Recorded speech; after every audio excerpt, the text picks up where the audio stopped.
ಕಡಲತಡಿ ಮಂಗಳೂರಿನಲ್ಲಿ ಕ್ರಿಸ್ಮಸ್ ಹಬ್ಬದ ಆಚರಣೆಗೆ ಭರ್ಜರಿಯಾಗಿ ಸಿದ್ಧತೆ ನಡೀತಾ ಇದೆ. ಈ ಬಾರಿ ಕೊರೋನಾ ಕಾರಣದಿಂದ ಕ್ರೈಸ್ತ ಬಾಂಧವರು ಕ್ರಿಸ್ಮಸ್ ಹಬ್ಬವನ್ನ ಸರಳವಾಗಿ ಆಚರಿಸುತ್ತಿದ್ದಾರೆ. ಸಂಜೆ ಚರ್ಚ್ಗಳಲ್ಲಿ ಪ್ರಾರ್ಥನೆ, ವಿಶೇಷ ಪೂಜೆ ನಡೆದು ಬಳಿಕ ತಮ್ಮ ತಮ್ಮ ಮನೆಗಳಲ್ಲಿ ಕುಟುಂಬದ ಜೊತೆಗೆ ಯೇಸು ಕ್ರಿಸ್ತನ ಹುಟ್ಟುಹಬ್ಬವನ್ನ ಸಂಭ್ರಮದಿಂದ ಆಚರಿಸುತ್ತಿದ್ದಾರೆ. ಈಗಾಗಲೇ ಚರ್ಚ್ಗಳು, ಮನೆಗಳು ವಿದ್ಯುತ್ ದೀಪಗಳಿಂದ ಸರಳವಾಗಿ ಅಲಂಕಾರಗೊಂಡಿದ್ದು, ಯೇಸು ತಾಯಿ ಮೇರಿ ಸೇರಿದಂತೆ ಹಲವು ಗೊಂಬೆಗಳು ಕ್ರೈಸ್ತ ಬಾಂಧವರ ಮನೆಯ ಅಂಗಳದಲ್ಲಿ ಕಣ್ಮನ ಸೆಳೆಯುತ್ತಿದೆ.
ನಾಳೆ 24 ರಾತ್ರಿ ಅಂದರೆ ಸಂಜೆಗೆ 7 ಗಂಟೆಗೆ ನಮ್ಮ ಸೆಲೆಬ್ರೇಷನ್ ಸ್ಟಾರ್ಟ್ ಆಗಿದೆ. ಚರ್ಚೆಯಲ್ಲಿ ಪೂಜೆ ಅದು ಮತ್ತು 8-8ವರೆಗೆ ಇರುವುದು.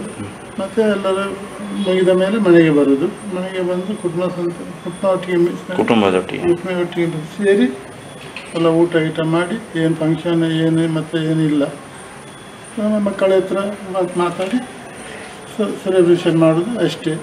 ಯಾಕೆಂದರೆ ಈ ವರ್ಷ ಎಲ್ಲ ಕಷ್ಟದ ದಿವಸ, ಕೊರೋನಾ. ಹಾಗೆ ನಮ್ಮ ಪಕ್ಕದ ಬಾಂಧವರಿಗೆಲ್ಲ ನಾವು ಶುಭಾಶಯ ಹೇಳ್ತೀವಿ.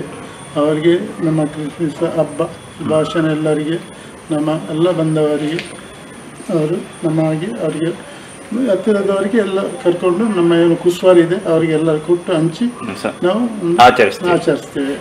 ಇದು ಸಣ್ಣ ಮಟ್ಟದಲ್ಲಿ ಇದು ಸಣ್ಣ ಮಟ್ಟಿಗೆ ಒಂದು ಮೊದಲನ ನೆನಪಿಗೆ ನಾವು ಮಾಡೋದು ಅಷ್ಟೇ.